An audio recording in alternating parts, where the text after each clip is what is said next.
Alexa, when did Peugeot produce their first vehicle? From hotcars.com. Peugeot produced its first ever motorized vehicle in 1889. So let's have ourselves a Peugeot rant. You might think I'm making a mountain out of a molehill. You might agree, you might disagree. Now, as you've seen previously, it's a privately bought car. We bought it and it had a recall, a steering recall. Yeah, now oh, hold on, back at it. Peugeot produced their first vehicle in 1889. Now this particular vehicle is the current model of this, so it's better than this, an improvement on the previous model, and the model before this was an improvement on the model before that, and the model before that was the model of the an improvement on the model before that. So the local garage, fantastic. It's on my doorstep, part of the choice of buying Peugeot. First of all, we've had some great cars from Peugeot, never gave us any trouble. But second of all, it was a local garage, and actually got it in, changed it, no problem, didn't cost us nothing, which he didn't expect anything. But I'm sure there are Peugeot owners out there that has been completely inconvenienced by dropping off their car to get the work done on it to bring it back. You buy a brand new car because you can't be doing with aggravation, you can't be doing with dropping it off and fixing it. You don't mind servicing it every whenever miles, obviously more miles, more servicing. You accept that, but I'm supposed to be buying the best of the best. Now I've seen Peugeot, they're in the Monte Carlo Rally. I've seen Peugeot in the Dakar Rally. I'm sure Peugeot's got connections, or have had connections, to Formula One. So, are you telling me this car wasn't tested? Didn't they take it to the Arctic? You see in their adverts, you know, we took it to the North Pole and it worked. We took it to the Sahara Desert and it worked. Do you know, they tell you all about these things. Why was this not tested? Has this not been have they never made a steering joint of a, you know, a component that could cause you an accident? They've been making steering joints since the car began. It's not a thing that should at all have been compromised. It should have been the best of the best of the best of the joints that they had produced over the years. It's just annoying. It's just annoying on that, you know. And okay, if this had been out for 5 or 6 years and they'd found a fault, well, fine. But it's a 2024 model. It was released in 2024.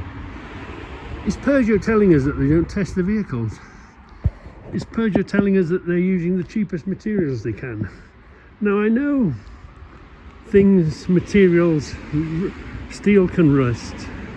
You know, I know you can find things that didn't work over a period of time. We've all got cars that have rusted because the dirt collected in a certain corner. We've all got cars that, you know, the brake cable wasn't a good design.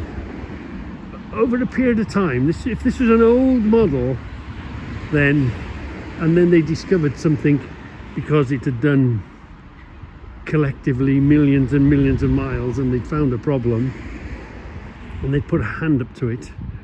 So yeah, they've done it, they've replaced it. But Peugeot, how the hell did you let this slip through the net?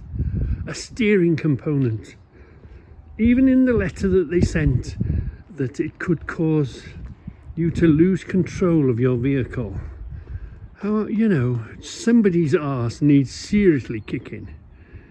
You know, there's lots of reasons why you choose to go down the path of buying a new car, and part of that reason is because Peugeot has got a long, illustrious history.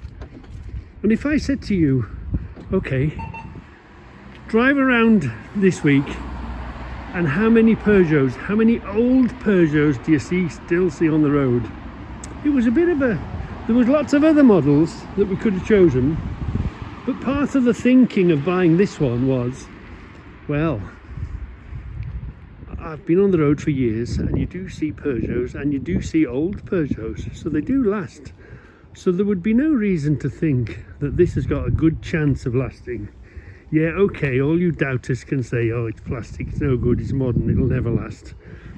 But didn't they say that when the first ones came out? You do see some of all the cars. Yeah, you see Fords and Vauxhalls, the main dealers, but there's a lot of new names out there in the market that is Peugeot's competition, and they can't say, oh yeah, look, there's a 10-year-old still running around passing its out every year. You know, we've got a 20-year-old car still moving around. Okay, it's no good for new sales, but it all adds up, it all matters. How the hell have you dropped the ball? Are you telling us, okay, yeah, you know, are you telling us you've lost the pride in the building of the vehicles? Are you telling us, obviously it's made to a price, are you telling us that this car, or all the rest of the Peugeots, are made with the cheapest parts you can lay your hands on? Maybe, I don't know. I'm not trying to be expert on anything. Maybe there was a parts company that made the parts for them, supplied them with the parts. Are they not doing their homework? Why on earth did this need to go with a recall and a steering recall? And I'm not talking about new technologies that it's only been out a couple of years and they found a hiccup, or you know, it's something new and we're learning. The steering joints they've been making since the car was even developed, before it was made, there was a steering joint. What the hell? Why the hell have you dropped the ball on something simple like a steering joint, and yet so dangerous as a steering joint? You know, it's, you know, whoever's in charge, whoever was responsible for allowing that design, is it a different design, is it different made? You know, there's a few arses need kicking. Yeah, never to be let loose again in the automotive department, because you'll probably sack him. You know, steering joint designer and the guy that designed it, the guy that okayed it, and the guy that tested it, they all need sending down the road, but they'll probably go for work for another maker, won't they? Such a fundamental steering problem is unforgivable, absolutely unforgivable, dangerous. How can we trust Peugeot ever again if they're to be, you know? That's my rant. You might think it's OTT, but that's my feeling on it. It should never have happened, you know. And yeah, we don't live in a perfect world. Shit, it's happened, and okay, they've done it, they fixed it free of charge. I'm sure it's cost them a fortune at the dealer prices. But yeah, this is my rant. And yes, for us, they did it straight away. Part of choosing Peugeot was we've got a dealer close to us, and part of choosing a dealer close to us is if ever it gives us any trouble, I can go there stark naked with my board saying, don't buy any cars off these. You don't want that now, do you? And that would be a bit extreme. But you know, I've given all my faith. I trusted Peugeot. I trust Peugeot because it had a good record. I trust Peugeot because it's got several world records. Well, probably a cupboard full of world record trophies for, you know, rally, raiding, racing, long history, and yet it's been let down by a stupid steering joint. Wake up, Peugeot. There's lots of competition out there, and all they want to do is knock you. No, I don't want to knock you. I'm just having me rant. See how I feel about it. Yeah. Well, don't do it again, okay? We want no more malarkey, no more messing about off you lot. No.